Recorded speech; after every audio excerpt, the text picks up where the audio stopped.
faites médecine, vous êtes obligé de passer 8 heures par jour ou 10 heures par jour à travailler ou alors faire une prépa avant. Et là, ça commence à devenir... Moi, tous les gars qui m'ont dit je fais médecine et qui ont continué le rugby, ils ont arrêté médecine. D'accord? Pour pas le nommer, Arthur Roulin, à SM, il n'est pas venu au pôle parce qu'il allait faire médecine. Et ben, il a fait 2 mois de médecine et après il a signé un contrat avec son club. Voilà, donc la réalité elle est là. Après il y a celui qui est chaudronnier. C'est moins prestigieux, mais ça donne du boulot. Et puis nous, on est incapable de le faire. On ne peut pas le faire. Donc ça se fait au centre de formation parce que eux, ils ont la capacité à organiser ça. Flancard, qui est un joueur qui n'est pas rentré au pôle, parce qu'il avait une formation un petit peu particulière. Aujourd'hui, il joue en première au Stade Français. Et bon, ouais, c'est très bien, il a réussi à faire les deux. Il y a quelques cas comme ça. Mais sur la généralité, enfin, moi c'est mon avis, malheureusement, le rugby professionnel, étant un débouché en soi, ben voilà, il amène à faire des choix. Oui, Christophe. Oui. Là. Bonsoir.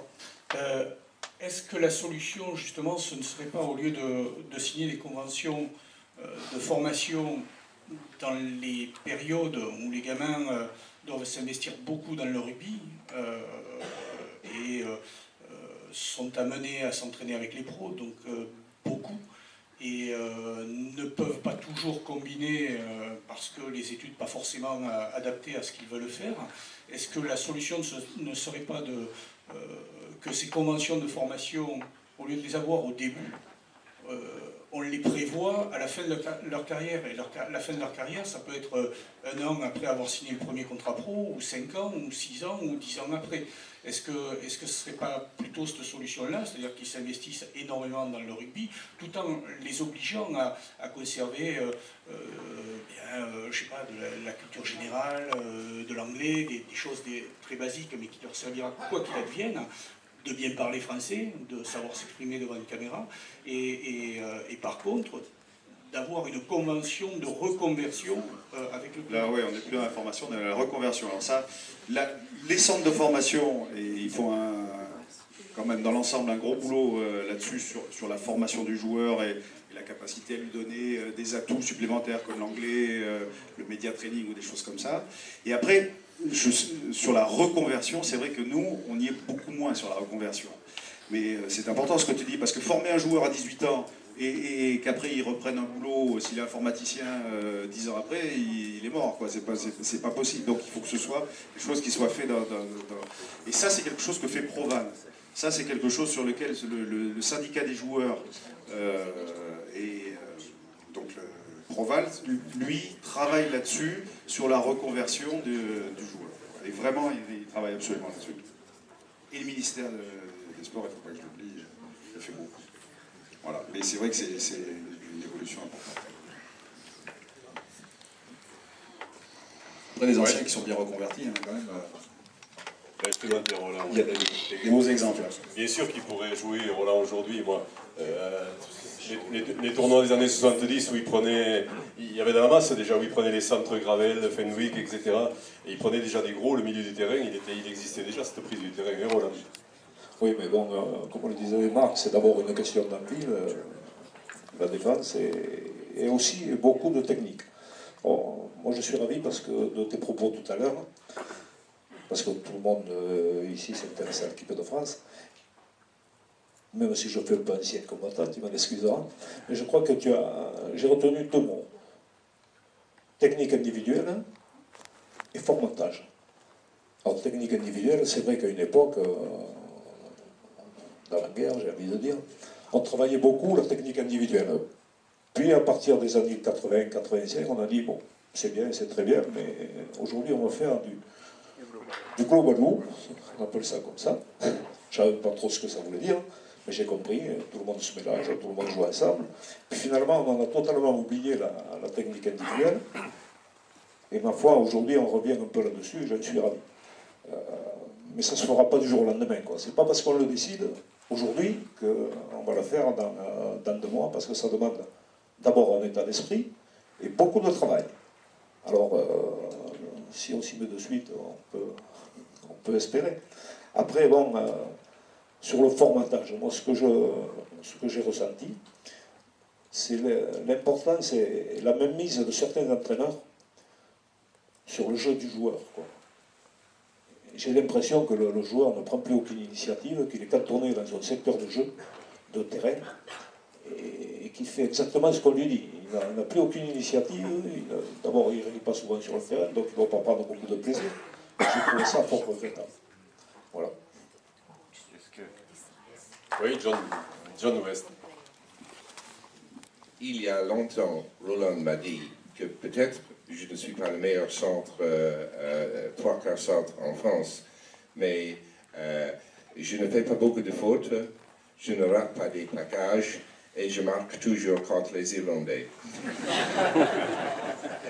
Mais les bons joueurs de toutes les générations pouvaient s'adapter facilement à n'importe quoi.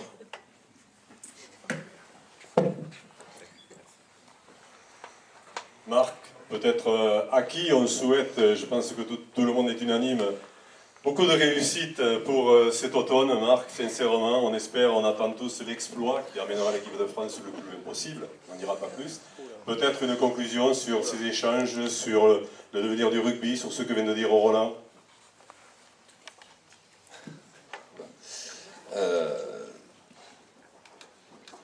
Sur ce que vient de dire Roland, oui, mais de toute façon, je pense qu'il l'a dit, il est d'accord avec ce constat. Mais après, il faut toujours garder espoir, il faut toujours se battre, il faut toujours, je crois, entraîneur, éducateur, quel que soit le niveau, je crois que ça apprend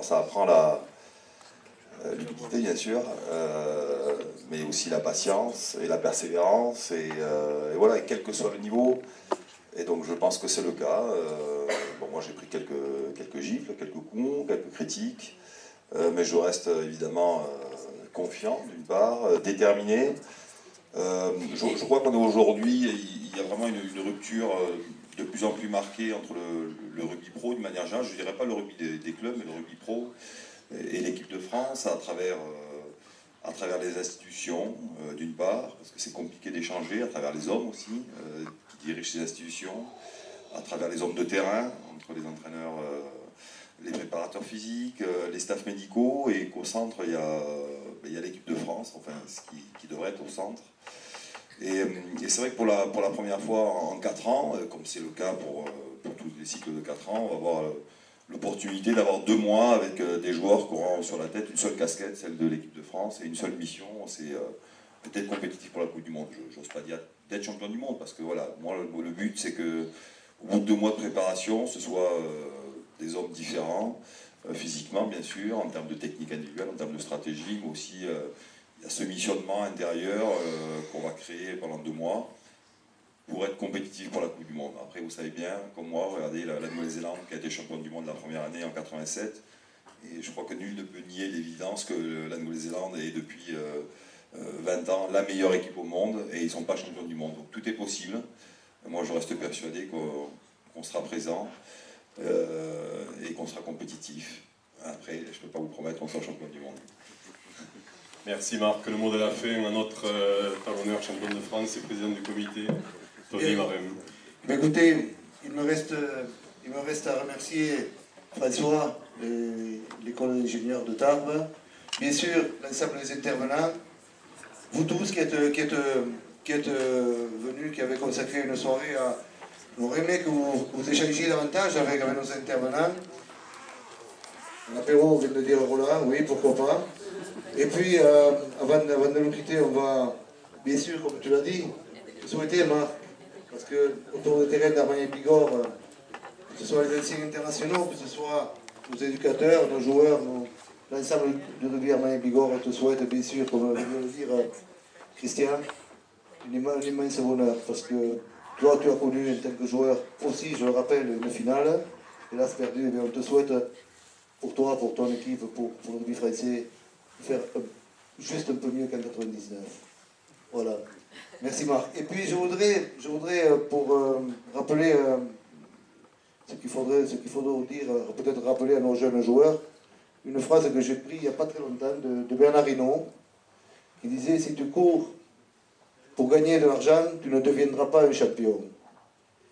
Si tu cours pour gagner, tu gagneras de l'argent. » Voilà.